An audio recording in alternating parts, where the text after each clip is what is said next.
Buenas tardes, hermanos. Espero que todos estén muy bien, gozando y disfrutando de este tiempo. Como siempre, saludamos a todos los hermanos que se disponen a escuchar con nosotros esta prédica en directo, como a los que nos van a escuchar más tarde y a través de la semana.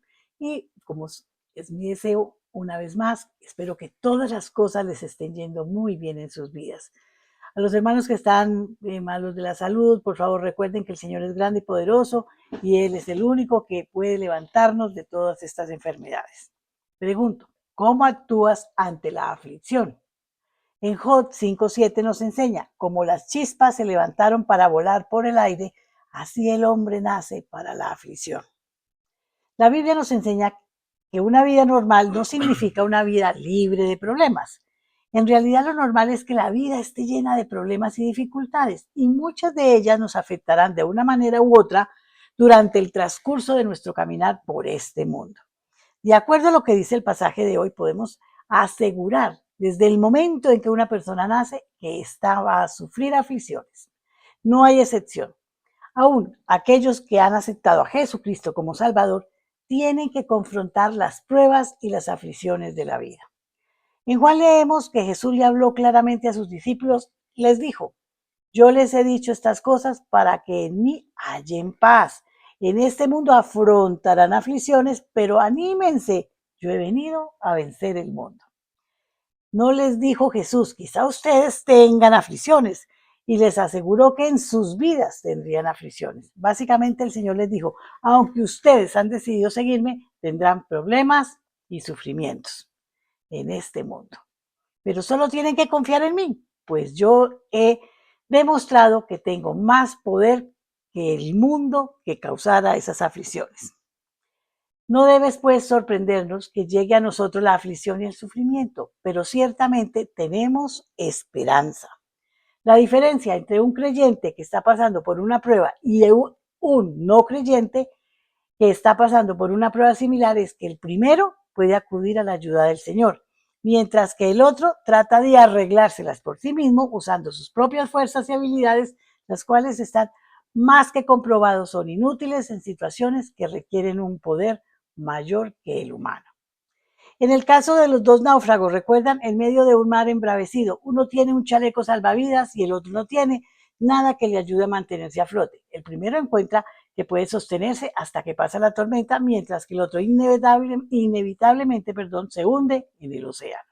Es decir, la prueba puede ser la misma, pero los resultados dependerán enteramente de la actitud que nosotros le pongamos. Alguien dijo, la vida es 10% las cosas que pasan y 90% la manera en que reaccionamos ante esas cosas. Aquellas personas que en medio de la prueba ha puesto su confianza en Dios no solamente logra sobrevivir a las dificultades, sino en medio de ello sentirá una paz indescriptible y a la larga va a obtener resultados favorables, pues sabemos que a los que amamos a Dios, todas las cosas nos ayudan a bien. Esto es, a los que conforme a su propósito somos llamados. Lo cierto es que a través de las pruebas llegas a conocer a Dios profundamente. Para conocerlo como consolador debes tener necesidad de consuelo. En situaciones en las que te sientes desfallecer, descubres que Él es la fuente de fortaleza y poder. Cuando otros te han fallado, experimentas su constante infidelidad. Llegas a conocer su sabiduría cuando el consejo de alguien te trajo malas consecuencias y entonces acudes al Señor. Reconoces el valor de poner tu confianza en Dios cuando los resultados de las dificultades son una bendición en tu vida y en la de tus seres queridos. Aunque producen dolor, pueden ser también una fuente de gozo a medida que vas descubriendo más, obtener resultados favorables. Reconocer que Dios es lo único que nos puede ayudar a salir adelante es muy importante en nuestra vida. Cada una de estas situaciones, aunque producen dolor, pueden traer también fuente de gozo a medida que vamos descubriendo más profundamente quién es verdaderamente Dios. Cuando estés en medio de una situación difícil, no te desesperes. Busca el rostro del Señor en oración. Confía en Él y aunque las circunstancias te griten, que no hay solución, ten la seguridad de que vas a unirte al gozo del salmista cuando dijo, bendito sea Jehová, que oyó la voz de mis ruegos. Jehová es mi fortaleza y mi escudo. En él confía mi corazón. Y fui ayudado por lo que se gozó mi corazón, y con mi cántico yo le alabaré. En el Salmo 28, 6, 7 lo encuentras. Vamos a orar.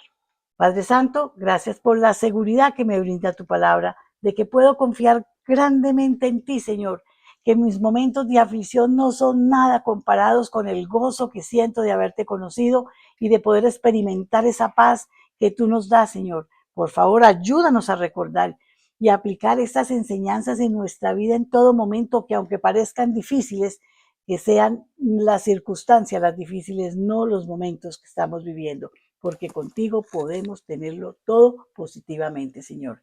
Una vez más, los dejamos en compañía de nuestro amadísimo pastor John Jairo. Amén. Gracias, hermano. Muy buenas tardes a todos.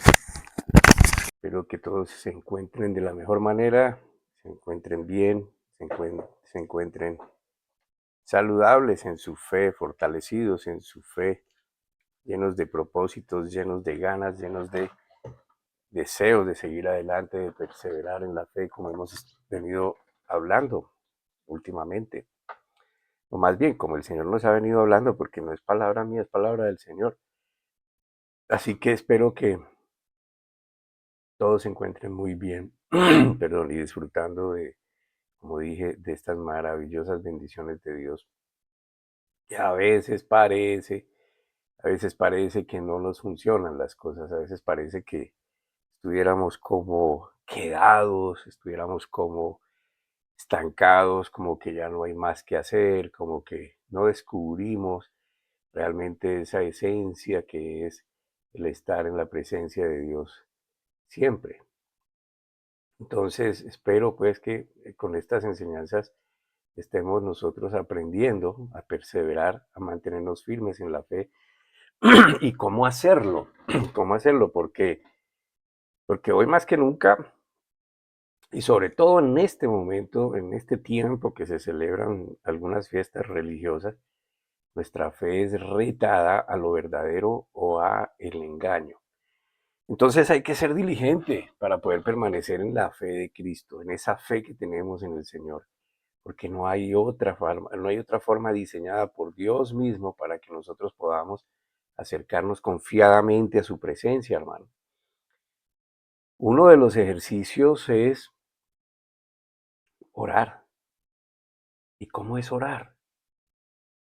Orar para dar gracias, orar para alabar al Señor, orar es hablar, orar para descargar nuestras preocupaciones, nuestras dudas, nuestras aflicciones, orar para recibir confortamiento, orar para reconocer nuestros errores con humildad y pedirle a Dios sabiduría para corregir y no quedarnos estancados en la culpa. Entonces, pues los invito a que hoy nos concentremos, es la continuación de hace 8 días, espero que hayan podido oír o escuchar esa enseñanza. Todas las enseñanzas, aunque parezcan a veces aburridas o monótonas o repetitivas, nos van a indicar algo más, nos van a enseñar algo más, nos van a ayudar. Y a veces no lo captamos, hermano, porque no estamos atentamente poniendo cuidado.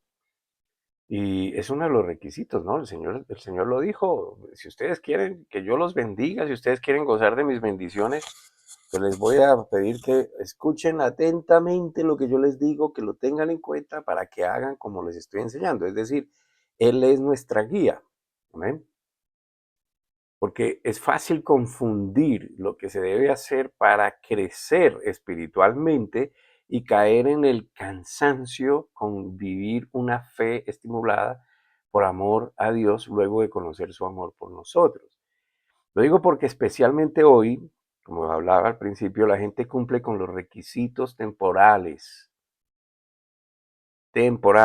religiosos, por una tradición más que por una convicción. Y digo temporales es porque el resto del año no se hace, porque el resto del año la gente vuelve a su vida normal, vuelve a su rutina y Dios está por allá en el closet y lo buscamos cuando necesitamos algo y entonces lo volvemos a poner allá, pero solamente eso es Dios para muchos. Amén. Las tradiciones son con base en lo que los hombres creen que se debe hacer para agradar a Dios, porque es lo debido, porque eso fue lo que aprendimos, lo siguen haciendo de generación en generación, perdón, más como una forma de honrar a sus antepasados que por un conocimiento que los lleve a una convicción de una verdad. Entonces hemos confundido y se ha tergiversado todo lo que es procesos religiosos, tradiciones religiosas, con tener una, ¿cómo se dice? Una relación real con Dios. ¿Sí? Ese es el punto. Entonces, la idea es, hermanos, que aprendamos nosotros, que aprendamos a cómo nosotros mantenernos en una verdad que es establecida por Dios, en cómo saber qué es lo que Dios dice. Recuerden que Dios es el que todo lo sabe y de Dios emana la ciencia y la sabiduría. Amén. Y otra cosa es simplemente seguir unos rituales que a veces ni tienen sentido o a veces ni siquiera los seguimos o los seguimos sin saber qué significan o por qué los hacemos, simplemente porque eso es lo que hemos aprendido a hacer. Y entonces estamos tan acostumbrados a ellos que realmente eso no nos lleva a disfrutar de una vida real como la enseña nuestro Señor. Amén. Entonces el pueblo, voy a poner el ejemplo del pueblo de Israel, cómo el pueblo de Israel eh, sencillamente se dejó desviar de la verdad de Dios por una fantasía que ellos mismos crearon en sus mentes, como viendo el ejemplo de, sobre todo, el pueblo de Egipto, donde estuvieron esclavos por más de 400 años. Ellos una vez cayeron en esclavitud. Recuerden que ellos llegaron a Egipto cuando hubo tanta escasez, hubo la profecía esta descubierta por José, el hijo de Abraham, el hijo menor. Entonces él le revela el significado de la profecía a Faraón, lo pone en segundo al mando, los hermanos habían vendido a su hermano menor.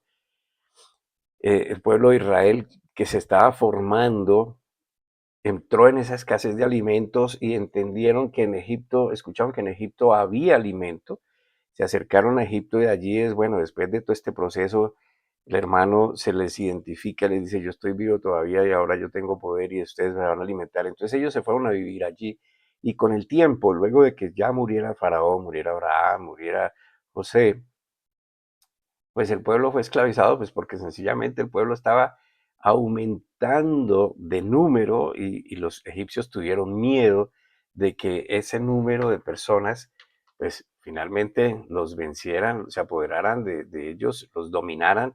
Entonces decidieron oprimirlos, oprimirlos hasta que los esclavizaron. Entonces ellos son un ejemplo. Y en esa esclavitud ellos aprendieron una serie de tradiciones de ese país que los llevaron eventualmente a copiar sus procedimientos, mas no sus dioses. Es decir, porque el Egipto tenía, no me acuerdo, una cantidad más o menos de 8 o 9 dioses diferentes para cada cosa, pero ellos no copiaron esa cantidad de dioses, más bien copiaron la metodología, es decir, vamos a crear nuestro propio dios. Y entonces cuando salen de Egipto por mano de Moisés, apenas tuvieron esa oportunidad, ellos se juntaron porque necesitaban adorar a algo, se habían olvidado de quién los había sacado de la esclavitud, se habían olvidado prontamente de todos los milagros que Dios hizo y toda su demostración de su gran poder para sacarlos de allí. Y se olvidaron de que era ese Dios, el Dios creador de todas las cosas, el que venían aprendiendo de sus ancestros. Y entonces ellos simplemente, como aprendieron a ver las imágenes de los egipcios donde ellos ante lo que egipcios se postraban, pues simplemente ellos deciden crear su imagen. Entonces crearon para sí mismos un dios en forma de becerro para adorarlo. hicieron fiesta delante de él y lo rodearon y lo adornaron y en fin. Pero como les digo, lo sorprendente de esto es que ellos no sabían de otros dioses, solo sabían del Dios creador de todas las cosas, a quienes sus ancestros honraron, adoraron y se aseguraron de enseñar a sus descendientes de generación en generación. Mas la advertencia de Dios no se dejó esperar, porque Dios no los va a dejar nunca a la deriva, hermano. Él quiere que nosotros lo conozcamos, lo entendamos y aprendamos que Él es real, aunque nuestros sentidos no lo perciben. En Jeremías, por ejemplo, en el capítulo 10, en el versículo, de los versículos 1 al 2, al 1 al 5, perdón, y le pido que vaya allá y use su propia Biblia, ¿sí? En Jeremías 10, de 1 al 5 dice, oíd la palabra que el Señor ha hablado sobre los otros, oh casa de Israel. ¿Por qué es tan importante? Porque recuerde que en ese tiempo Dios solamente se había enseñado a ellos, los había escogido. Él formó una nación de los hijos de Abraham, de la promesa del hijo de Abraham, que fue Isaac. Entonces estaban en esa formación y Dios les había dicho, yo voy a ser su Dios y ustedes van a ser mi pueblo. Los había escogido y la finalidad última era que estos israelitas, donde fuera que fueran, enseñaran quién era su Dios para que las naciones conocieran al único Dios verdadero, lo cual pues no pasó. Esto no pasó porque ellos se dedicaron, se confundieron, se dedicaron a cumplir leyes, mandamientos, mas no empezaron a vivir una relación íntima que se genera de ese contacto permanente con Dios. Entonces dice, vosotros, casa de Israel, así dice el Señor. Y miren, escuchen atentamente, hermano, miren lo que dice Dios, porque esto nos aplica a nosotros, esto es para nosotros también hoy. Recuerde que ahora la gracia se extendió a los que no eran del pueblo, es decir, a todos los demás que no eran israelitas, a todo el resto del mundo, que en la Biblia eran llamados gentiles, y ahora somos insertos en esta ciudadanía nueva que se llama la Jerusalén celestial.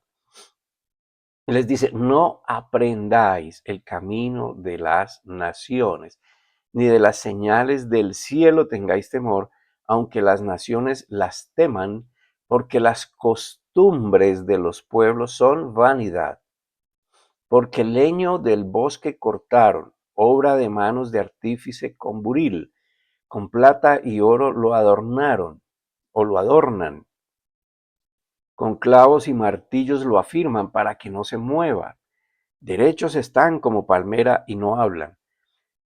Son llevados porque no pueden andar. No tengáis temor de ellos, porque ni pueden hacer mal, ni para hacer bien tienen poder. Entonces, ¿a qué se está refiriendo Dios? Pues a las imágenes que los hombres crean para postrarse ante ellas y ellos mismos los hacen, ellos mismos les dan los atributos, les dan atributos que ni tienen porque son inertes, no son seres vivos, son cosas creadas, amén, de madera, de yeso. Y si usted quiere, busque en la Biblia suya, allá en su casa, pues cual sea la que sea que tenga, hermano, busque y va a encontrar que Dios aborrece todo esto. Ahora, y si usted sigue ahí leyendo en el mismo capítulo, lo haga, espero que le pido, hágalo, por favor, para su propio crecimiento, para su propio entendimiento. Va a encontrar una demanda de parte de Dios sobre esos ídolos que el hombre mismo hace para postrarse ante ellos. Entonces, ser diligente no es precisamente seguir tradiciones que por lo general las personas las practican sin tener un entendimiento fuerte, sólido, soportable, sostenible, que le aporte su paz interior, porque la relación con Dios nos debe transformar la manera de poder gozar paz.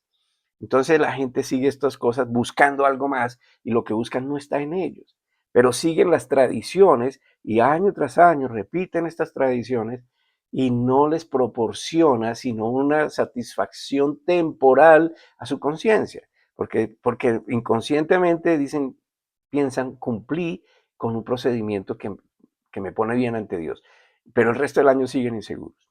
Y vuelven y lo practican, y vuelven y lo practican, y hacen otras cosas más, simplemente sin entendimiento ni por qué. Y ahora la Biblia, como les he dicho varias veces, la Biblia nos dice que Él no quiere nada de nosotros en cuanto a sacrificios. Y Él dice sus obras, sus sacrificios para mí son basura. Entonces, ¿por qué la gente es invitada o es enseñada a hacer cosas que Dios no pide? Y esa es una buena pregunta ahora que usted trate de resolvérsela. ¿Usted por qué lo hace? Si es que usted lo hace. Entonces, ser diligente, hermano, es hacer lo que se sabe que hay que hacer. Escuche, lo que se sabe que hay que hacer, pero lo que se sabe es con fundamento. Es hacer cuando se debe hacer, aun cuando no se sienta ningún deseo de hacerlo. Amén. Eso es ser diligente. Usted, por ejemplo, no tiene ganas de levantarse para orar o no tiene ganas de orar, pero usted sabe, porque ya entiende que hablar con Dios le trae paz. Entonces usted lo hace aun cuando no sienta que lo debe hacer. Amén. El crecimiento espiritual, ¿no? Y eso, obvio, pues lo va a ayudar a crecer. El crecimiento espiritual, en otras palabras, hermano, su entendimiento de la verdad de Dios, que lo lleva cada vez más a confiar plenamente en Dios, a descansar en sus promesas, requiere un esfuerzo diligente de nuestra parte. Y esto es el tema de hoy. Amén. Porque recuerde, sea diligente y permanezca en la fe. Cuando no se es diligente, y ser diligente no es práctica religiosa, ser diligente es estar en contacto y permanente con Dios, en relación permanente con Dios, y hay varias maneras. Leer la Biblia, orar, meditar en la palabra de Dios, vivir como Él nos enseña, buscar esa aplicación de lo que estoy aprendiendo en mi vida y poder aprender entonces a disfrutar. Entonces, aun cuando la salvación es por gracia, lo cual significa que no tuvimos nosotros nada que ver con nuestra justificación ante Dios, sino que confiamos en lo que Él hizo por nosotros en la cruz y luego de ella, no significa que nos quedemos pensando y actuando como bebés espirituales. Todo lo contrario, para poder disfrutar el gozo permanente, la paz que produce el entender y conocer la palabra de Dios y la seguridad que todos sin duda alguna anhelamos tener, que el mundo no nos la proporciona, hombres no nos la proporcionan, objetos no nos las proporcionan, se requiere de esforzarse para vencer la pereza que puede producir el pensamiento de que no hay necesidad de nada más. Es decir, esto va especialmente para los que han creído en la salvación que otorga por amor Dios a los hombres a través de la fe en Jesucristo y no hay nada más que hacer. Y resulta que sí hay que seguir haciendo y lo vamos a entender. Y de hecho, tanto en el Viejo Testamento como en el Nuevo Testamento, el Señor nos dice que nos esforcemos, ¿sí? Que nos esforcemos en qué? Pues en mantenernos vigentes en la fe, en no dejarnos dominar por la angustia, la pereza, las situaciones, todas las cosas que amenazan nuestra fe. Amén. Si bien es cierto, las escrituras que voy a citar son dirigidas a dos personas directamente diferentes en el Viejo y en el Nuevo Testamento, ellas nos enseñan que la fe requiere esfuerzo. Vamos allá. Deuteronomio capítulo 31, versículo 23, con permiso de ustedes.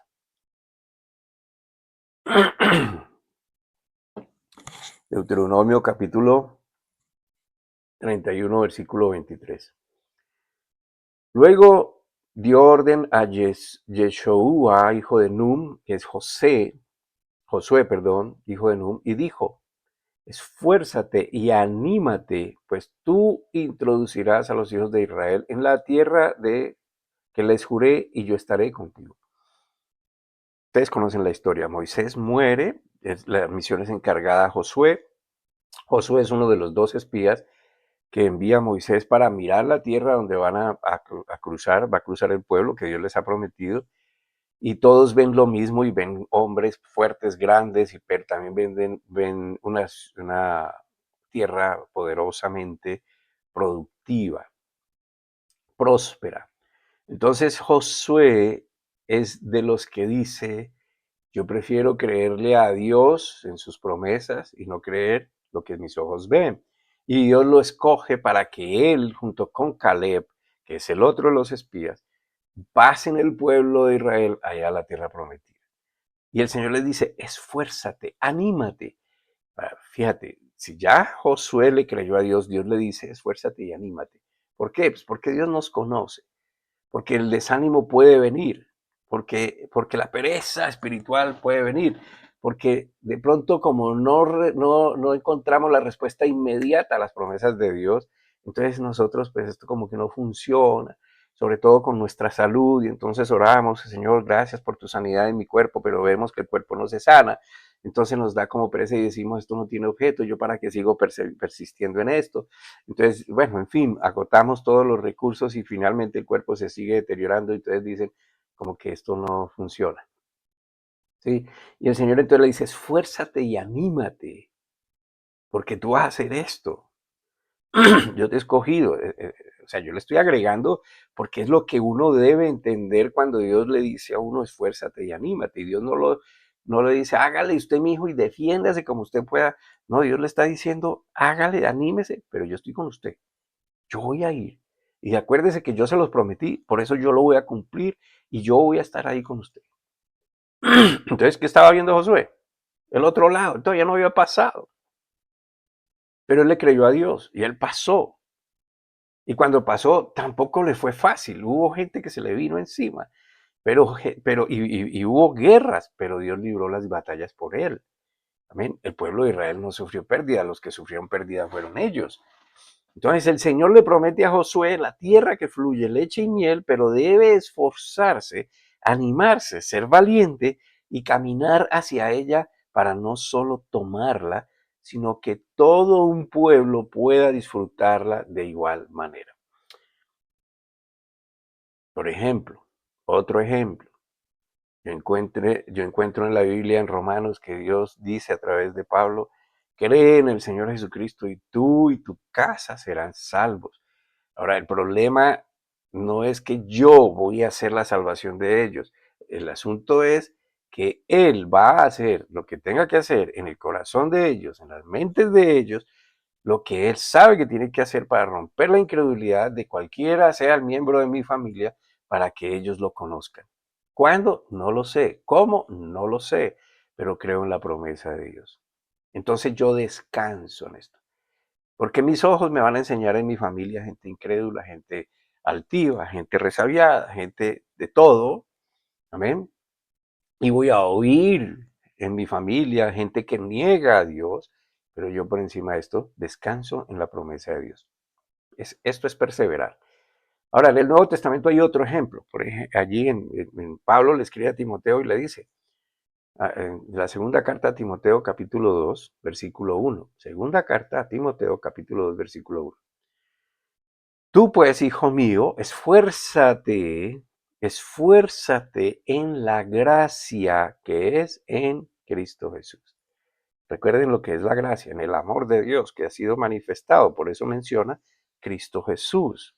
El que estaba se despojó y vino y murió. Ese es en ese orden, Cristo Jesús.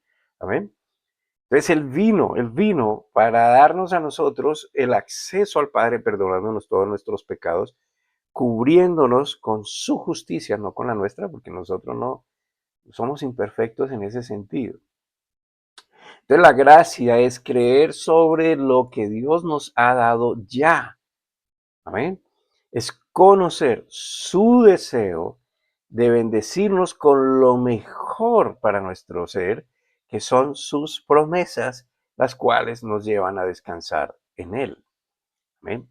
Entonces la gracia, escucha hermano, las promesas de Dios Él las cumple cuando nosotros no es que seamos perfectos, cuando nosotros creemos lo que Él dice y esperamos en lo que Él dice. Amén. En eso consiste. Entonces, las promesas Dios los va a cumplir, pues porque Él dijo, y Dios no se arrepiente ni miente. ¿Ven? Y cuando nosotros no nos fijamos en nuestra debilidad, en nuestra impotencia, sino en su capacidad y esperamos en Él y confiamos en Él, pues entonces podemos descansar en Él. Eso es descansar en Dios. Entonces la gracia se opone a nuestros méritos, escuche, pero no se opone a nuestro esfuerzo. No es por lo que yo soy capaz de hacer, sino por la capacidad de mantenerme en esa fe. Es en nuestra diligencia que podemos nosotros disfrutar de la bendición de Dios. No porque ese esfuerzo nos haga merecer que Dios nos bendiga, sino porque Dios ha decretado, lo ha dicho, que seamos bendecidos siendo nosotros diligentes. Por eso nos dice lo siguiente. Ya les voy a explicar mejor esto porque sé que es un poquito complicado de solo escucharlo y entenderlo de una vez. En Romanos capítulo 12, versículo 2, y escuche con atención, por favor, ponga atención a esto. Este versículo es muy conocido, yo lo repito constantemente. Romanos 12, 2. No os adaptéis al mundo, al sistema, sino sed transformados por medio de la renovación de la mente. Amén.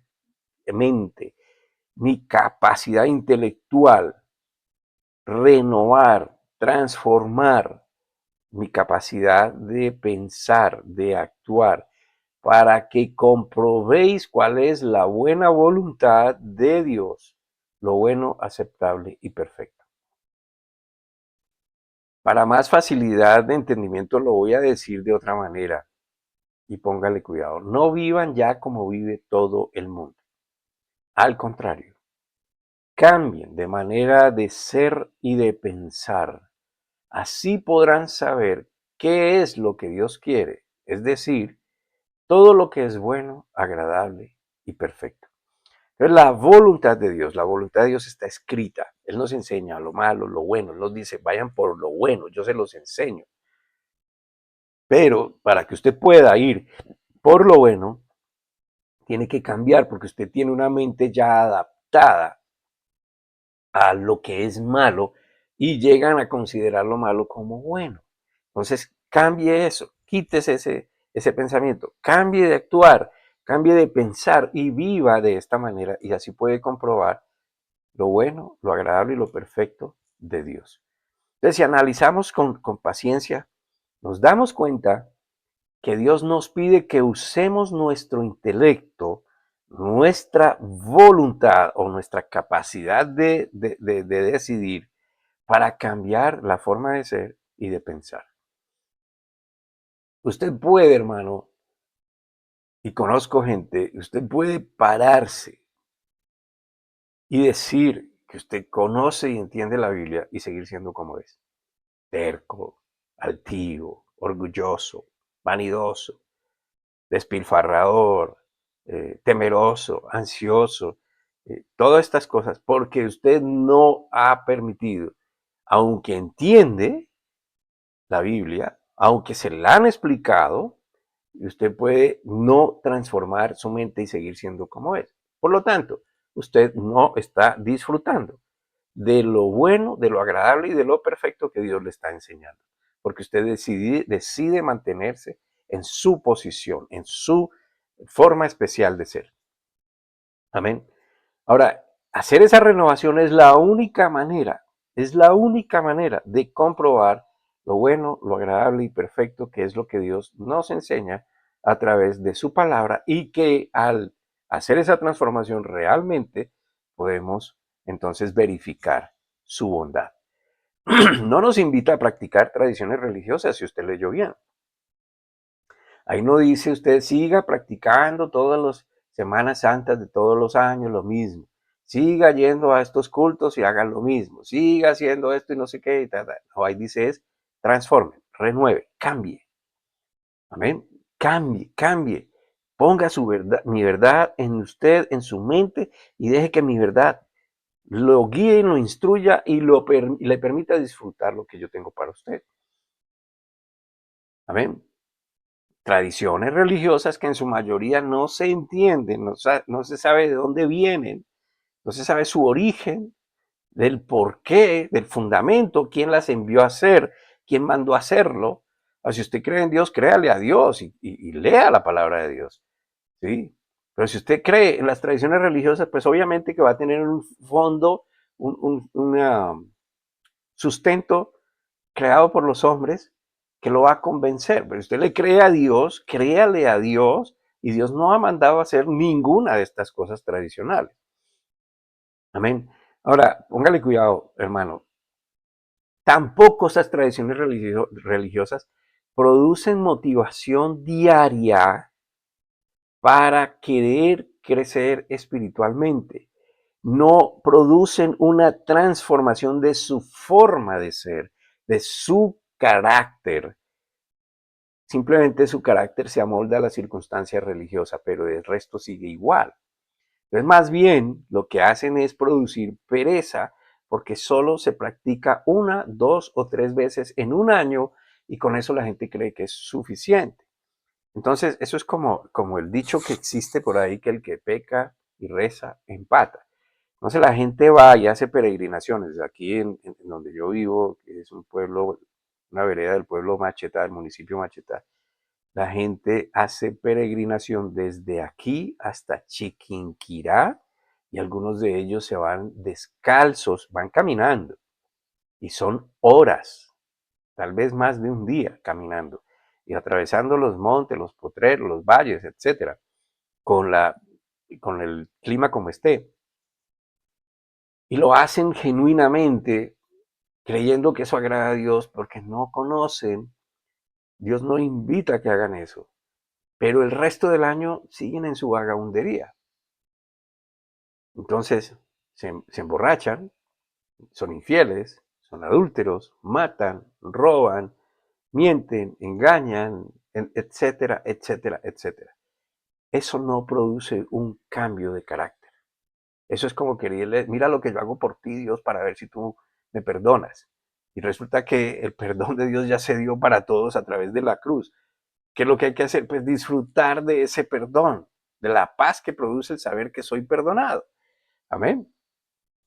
Eso es lo que se hace. Entonces, eso es lo que quiero decir. Entonces, la salvación, hermano, en vez de invitarnos a practicar religiones, nos invita a tener oficio, a ocuparnos de ella, ¿sí?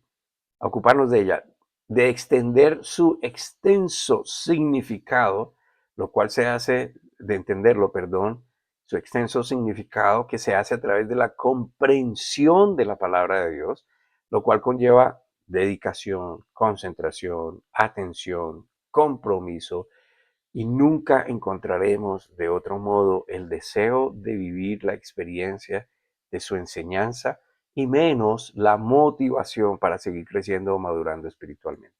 Si no nos ocupamos de esto, pues vamos a caer en lo otro. Amén.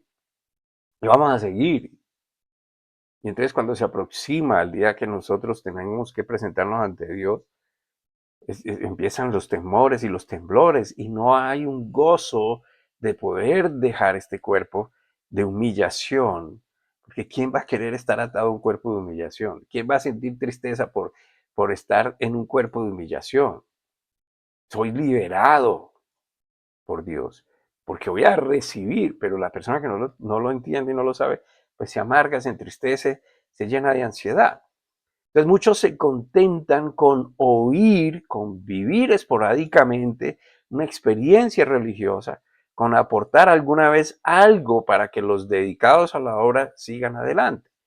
Pero el resto del tiempo hay vacío, siguen sus vidas de manera opuesta como nos dice el versículo 2 de Romanos 12, el que ya leímos. ¿Ven? Es decir, seguimos el molde del mundo actual, como lo viven todos.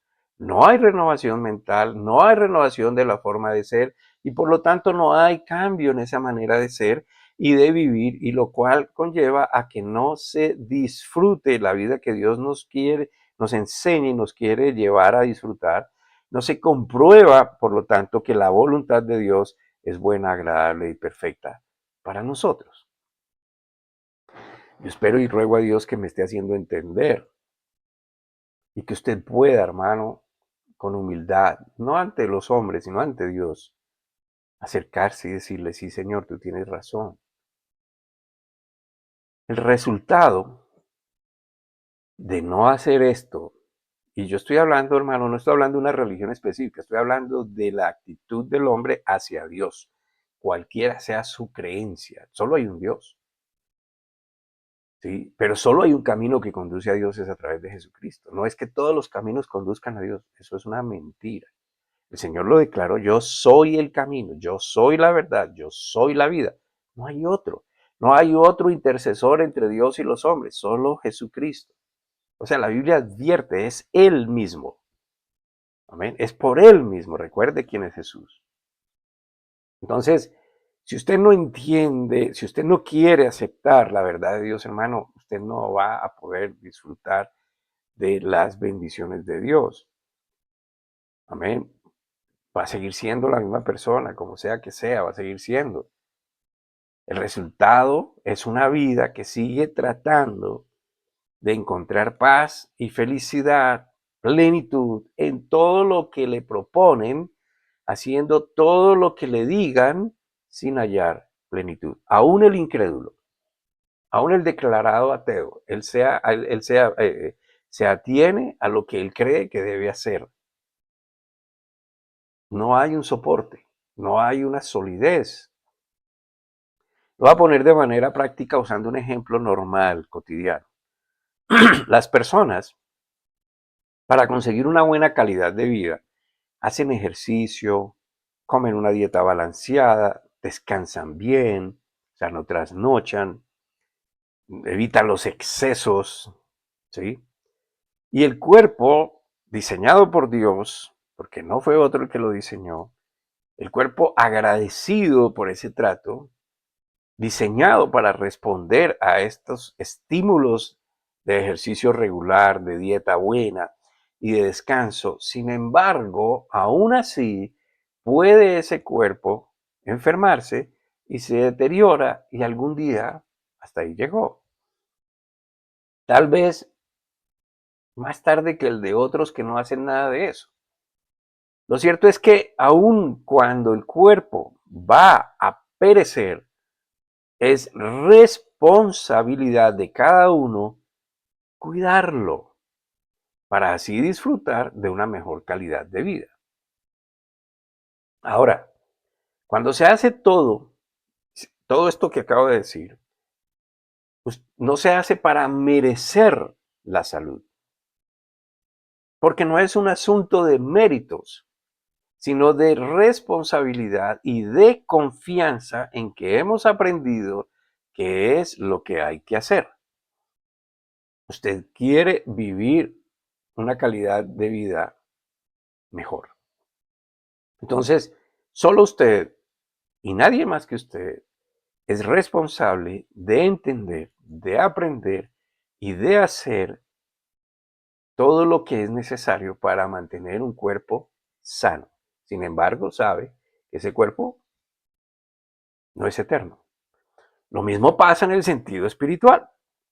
Póngale cuidado. Pablo le dice a Timoteo, primera carta a Timoteo, capítulo 4, versículos 7 al 8. Pero evade las fábulas profanas, viejas y tontas. Evade las fábulas profanas, viejas y tontas. Disciplínate, disciplínate. Escucha, disciplínate a ti mismo para la piedad o ejercítate para la piedad. Porque el ejercicio corporal para poco es provechoso, pero la piedad para todo aprovecha, pues tiene promesa de esta vida presente y de la venidera. Ahora bien, la diferencia entre la disciplina para ejercitarse físicamente y espiritualmente consiste en que la primera se hace con la conciencia de que si no se hace, no se avanza y se hace aún cuando no se tiene deseo. El que hace ejercicio a veces no siente ganas de hacer ejercicio porque ha sentido el rigor de hacer el ejercicio y entonces, pero sabe que es una responsabilidad para mantenerse bien y se levanta y lo hace. En la parte espiritual consiste en que cuando se hace, acudimos a Dios para descansar en Él. Entonces, el uno es mérito propio, en la espiritual es mérito de Dios. Usted es motivado por Dios, usted es inspirado por Dios, usted es movido por Dios. No en nuestras propias fuerzas o en nuestra propia capacidad. Si vamos a leer su palabra, por ejemplo, y la gente a veces no la lee porque dicen no la entiendo, usted se esfuerza en leerla, pero ¿cómo lo hace? ¿Cómo lo hace? Pedir entendimiento, pidiendo sabiduría, pidiendo comprensión para descubrir las maravillas de sus palabras, de sus ordenanzas, de sus dictámenes, para poder comprobar, ver las maravillas de su gloria, de su sabiduría, de su amor. Entonces aquí no se basa en su mérito, sino en Él, y usted simplemente se esfuerza. Cuando nosotros nos disponemos a escuchar al predicador, hermano, por ejemplo, hoy, yo no sé usted allá qué está haciendo, pero mucha gente simplemente pone el celular o conecta el televisor y se ponen a hacer otras actividades. Cuando usted escucha al predicador, usted acude a Dios para que lo ayude a poner fiel atención, sin distraerse, y poder también de esta manera atesorar la enseñanza de manera que obre poderosamente en su corazón. Con el perdón de las damas, que dicen que pueden hacer 1000 cosas a la vez. No es cierto.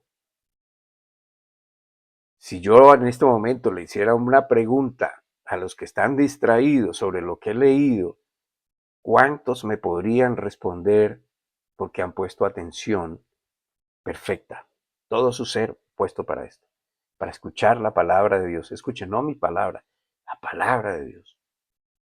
El crecimiento espiritual lleva paralelamente el aprendizaje de saber esperar con paciencia lo que Dios quiere hacer de nosotros. Si volvemos sobre la escritura que usé el sábado pasado, Hebreos capítulo 6, versículo 12. Hebreos 6, 12. A fin de que no os hagáis perezosos, sino imitadores de aquellos que por la fe y la paciencia heredan las promesas. Al final, nos enseña que los que heredaron las promesas por la fe también practicaron la paciencia. Aunque no nos dicen exactamente los nombres de a quienes imitar, obviamente se está refiriendo a los hombres y mujeres de fe del Antiguo Testamento que encontramos allí mismo en la carta a los Hebreos en el capítulo 11, sobre todo resaltando a Abraham y a Moisés. Abraham, por ejemplo, esperó, según los teólogos, más de 12 años, algunos teólogos dicen que fueron 25, por la promesa de un hijo entre él y Sara que Dios les dijo que iban a tener, cuando ya ellos no podían. Recordemos también que todo lo escrito, y para eso tuvo que haber paciencia. Ahora, allí también hay un ejemplo de impaciencia. Y Sara le propuso a su esposo Abraham, como no veían que viniera el niño, le propuso que se acostara con la sierva, su sierva, para que ese niño que naciera entre las piernas de Sara, la sierva sentada encima de ella, fuera tomado como hijo de ellos. Y eso causó una serie de problemas hasta el día de hoy. Pero la paciencia finalmente les dio el hijo de la promesa y ese fue Isaac. Ahora, recordemos que todo lo escrito sobre los tiempos pasados en la Biblia, y yo lo he enseñado en los tiempos de los apóstoles también, fue, escuche, Romanos 15:4, porque lo que fue escrito en tiempos pasados para nuestra enseñanza fue escrito para que por la paciencia y la consolación de las escrituras sostengamos la esperanza. Se da cuenta de los ingredientes. Paciencia, escrituras, de ellas recibimos consolación porque ahí están los ejemplos buenos y malos, positivos, de fe, como son sobre todo los que se citan en el capítulo 11 de Hebreos. Entonces, de ellos, de toda la escritura, nosotros aprendemos tanto lo bueno como lo malo que hicieron los hombres. Lo bueno dependiendo de Dios, lo malo que hicieron por instinto propio, por decisión propia, para distinguir entre una vida guiada por la sabiduría del hombre y su diferencia cuando nos dejamos guiar por la sabiduría de Dios. Sara se interpuso en la promesa y cometió un grave error, pero Dios cumplió su promesa en su tiempo, en el tiempo que él quiso, y les dio el hijo prometido. En otras palabras, Isaac fue producto, escuche, no del deseo de Abraham y Sara, no del esfuerzo de Abraham y Sara, sino de la paciencia en la promesa, esperando la promesa, el cumplimiento de la promesa que había dado Dios. Es decir, Isaac fue producto no de los hombres, sino de la promesa de Dios.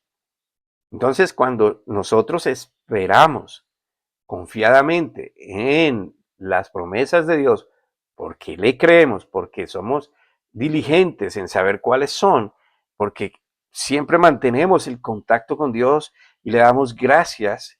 Y cuando no estamos cansados, vamos ante Dios y descargamos ante Dios recordando sus promesas y damos gracias y lo alabamos, pues entonces podemos disfrutar de ellas, del resultado de sus bendiciones. Entonces nosotros debemos aprender, hermanos, pacientemente el cumplimiento de las promesas de Dios. Pero mientras esperamos, seamos diligentes para no dejarnos desviar en ningún sentido. El próximo sábado, con el favor de Dios, podremos seguir con este tema que me parece muy interesante y es motivacional. Recuerde, motivacional no es que se pare un hombre y les levante el ánimo por una hora, media hora y ustedes salgan de allá, oh, tremendo, y al momentico ya quedó. Motivacional es que me orienten en la fe, me indiquen cómo es la fe, cómo es mantenerme en la fe, me enseñan a perseverar, me enseñan a concentrarme en el tema que es la palabra de Dios y confiar plenamente en ella dependiendo de ella. No es dependiendo de hombres, no es porque usted escucha al pastor. Amén. Usted aprende de un instrumento usado por Dios, que es el pastor o un maestro de la palabra. Ojalá busque uno genuino y usted persevera en lo que ha aprendido. Bueno, hermanos, mil gracias por estar conectados con nosotros. Aquí les dejo esta información. Y una vez más, damos esta otra muy agradecidos con las personas que nos ayudan. Y sabemos, hermanos, sobre todo a estas personas que con sus bienes nos bendicen para continuar. Oramos especialmente por ustedes, para que encuentren en esto de dar más profundamente el significado del amor de Dios. Con seguridad, como lo ha prometido Dios, nada les faltará. Y aún sus descendientes, sus hijos o las personas que estén a su cargo, que ustedes son ejemplo para ellos, serán bendecidos también.